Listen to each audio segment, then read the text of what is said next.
ஒட்ட வேண்டிய pictures. So அப்படியே இருக்கு. அண்ட் இப்படியே போயிட்டு இருக்கும்போது எக்ஸாம் வந்துச்சு. எக்ஸாம் எழுதணும் அண்டு ரிசல்ட் வெயிட் பண்ணுவோம். ஜனவரியில் ரிசல்ட் வந்துச்சு.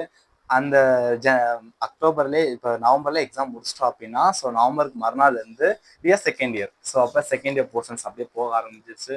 அப்படியே செகண்ட் இயர் பிளா பிளா பிளா பிளான்னு அப்படியே முடிஞ்சிருச்சு செகண்ட் இயர். அண்ட் இப்போ தேர்ட் இயர். என்ன ஃபர்ஸ்ட் இயர் மட்டும் பேசிட்டு இருக்கீங்க, அப்போ வந்து நீங்க வந்து செகண்ட் இயர் போஸ்டிங்லாம் போகலையா, தேர்ட் இயர்லாம் போஸ்டிங் போகலையா அப்படின்னா போகணும். ஸோ செகண்ட் இயர் தேர்ட் இயர்லாம் போஸ்டிங் போகணும். ஸோ அங்கே வந்து ஸோ இவ்வளோ எழுதுன மாதிரி அசைன்மெண்ட்ஸ்லாம் எழுதலை. ஸோ அங்கே வந்து எங்களுக்கு அப்படியே வந்து சேஞ்ச் ஆயிடுச்சு செகண்ட் இயரில். ஸோ என்ன பண்ணணும் அப்படின்னா, ஸோ ரெக்கார்டிங் ரிப்போர்ட்டிங் சொல்லி ஒன்று எழுதணும்.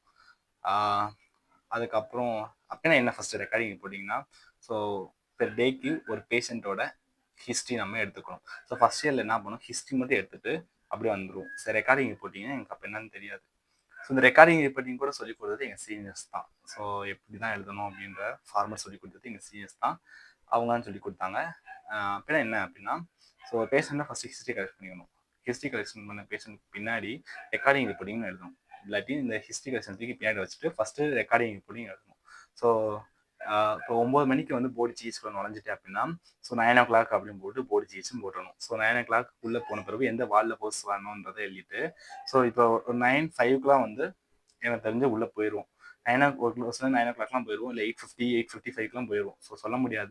ஸோ அது வந்து டிராஃபிக்கை பொறுத்து தான் வந்து நாங்கள் போகிற டைமிங் இருக்கும். ஸோ அப்படி போன பிறகு பெட் மேக் பண்ணுறோம்னு வச்சுக்கோ. ஒரு நாளைக்கு எத்தனை பெட் மேக் பண்ணோம், ஸோ எத்தனை பெட் மேக்கில் எத்தனை மணிலேருந்து எத்தனை மணி வரைக்கும் பெட் மேக் பண்ணோம், ஸோ பேஷண்ட்டுக்கு என்ன மாதிரியான ட்ரீட்மெண்ட் கொடுத்தோம். ஸோ ஃபர்ஸ்ட் இயர்ன்றப்போ தான் வந்து ஸோ ட்ரீட்மெண்ட் கொடுக்க நாங்கள் பயந்தோம். ஸோ செகண்ட் இயர் போகும்போது சிஸ்டரோட கைடன்ஸில், அதாவது அங்கே இருக்க சிஸ்டர்ஸ் நம்ம ஸ்டாஃபோட கைடன்ஸில் நம்மளே வந்து ஐஎம் இன்ஜெக்ஷன்ஸ் இந்த மாதிரிலாம் போட ஆரம்பிச்சிடுவோம். ஸோ ஃபர்ஸ்ட் இயர்லேயே நாங்கள் போட ஆரம்பிச்சிட்டோம். அதனால பயம் இல்லாமல் செகண்ட் இயர்லேயும் நாங்கள் போட ஆரம்பிச்சிடுவோம். ஸோ எங்களுக்கு வந்து பக்கத்தில் இருந்து அவங்க ரொம்ப கைடன்ஸ் கொடுத்தாங்க அந்த சிஸ்டர்ஸ்லாம்.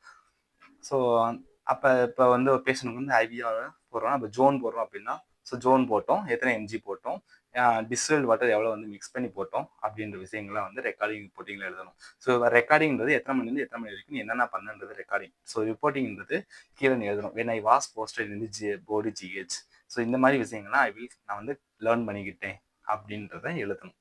ஸோ இதை போய் என்ன பண்ணணும், கொண்டு போய் அன்னைக்கு வந்திருக்க அந்த ஜிஹெச் வந்து ஸ்டாஃப் கிட்ட சைன் வாங்கணும். அவங்களும் அதுலேருந்து கொஸ்டின்ஸ் கேட்பாங்க, கண்டிப்பாக கேட்பாங்க. ஒரு சில நேரம் டைம் ஆகிரும். ஸோ அடுத்த ஷிஃப்ட் ஸ்டூடெண்ட்ஸ் வரணும். அப்போ நாங்கள் காலேஜ் போயிட்டு அடுத்த பஸ் ஸ்டூடெண்ட்ஸ் வரணும். அதனால கேட்க டைம்லாம் இருந்துன்னா அப்படி நாங்கள் கிளம்பிடுவோம். ஆனால் இது வரைக்கும் 1 day 2 day அந்த மாதிரி கேட்காம இருந்திருக்காங்க.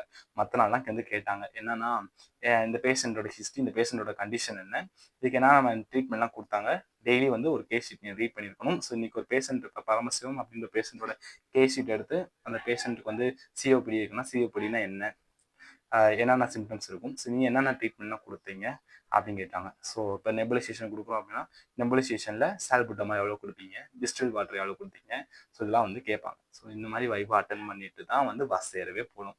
ஸோ இதுதான் ரெக்கார்டிங் ரிப்போர்ட்டிங். ஸோ இதவே தான் தேர்ட் இயர்க்கு அப்படியே ஃபாலோ பண்ணோம். ஸோ தேர்ட் இயர்க்கு நாங்கள் போஸ்டிங் போயிட்டு வந்துட்டோம். இப்போ நாங்கள் எக்ஸாமுக்காக வெயிட் பண்ணிட்டு இருக்கோம்.